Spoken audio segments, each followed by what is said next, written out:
Bizde көптеген жастар намазға келді. Бұнысына Аллаға шүкір. Маңдайы сәждеге тиген баладан жаманшылық болмайды өмірде иншалла. Біз солай сенеміз. Екіншіден, көп жастарымыз умраға, кіші қажылыққа, үлкен қажылыққа сапар шегіп жатыр. Мұнысына да шүкір, Аллаға шүкіршілік айтамыз. Бірақ оның екінші кемшін тұсы бар.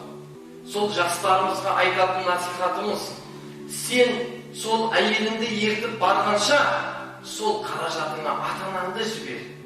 Ата-анам намаз оқымайды деп теріс айналма. Керісінше ата-анаңды жібер, сол жақтан намаз оқып келсін. Ата-анаңды жолда сол жаққа барып кіші қажылығын орындап келсін, үлкен қажылығын орындап келсін. Арамызда 1000 жамағат болса, соның 700-і қажылыққа барып келген, кіші қажылыққа барып келген, үлкен қажылыққа барып келген. Біреуінен ата-анаң қажыға барған ба деп сұрасаң, біреуінің ата-анасы қажылыққа бармаған. Ата-анасын жібермейді. Өйткені олар намаз оқымайды, өйткені олар кәпір, өйткені олар мынандай деген желеу айтады. Ол 100 рет қажылық жасаса да, ата-анасын разылығын алмаса, қазақта мынандай сөз қалған: анаңның, атаңның ақысын алғың келсе, қажылыққа жаяу апарып кел деген сөз бекерге қалған емес.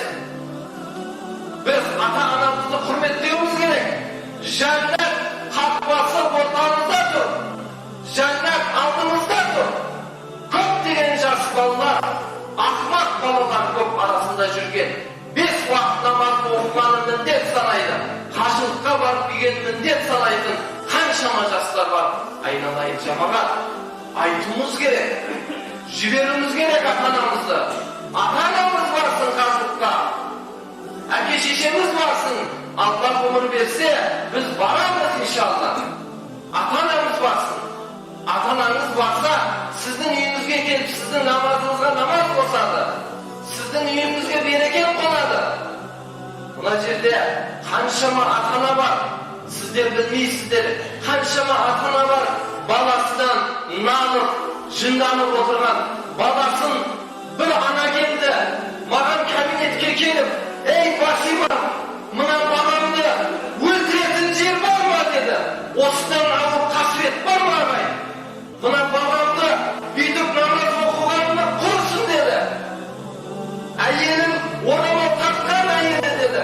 Мені теуіп кетті әйелі деді. Айналайын жамағат, бұл қандай намазхан, бұл қандай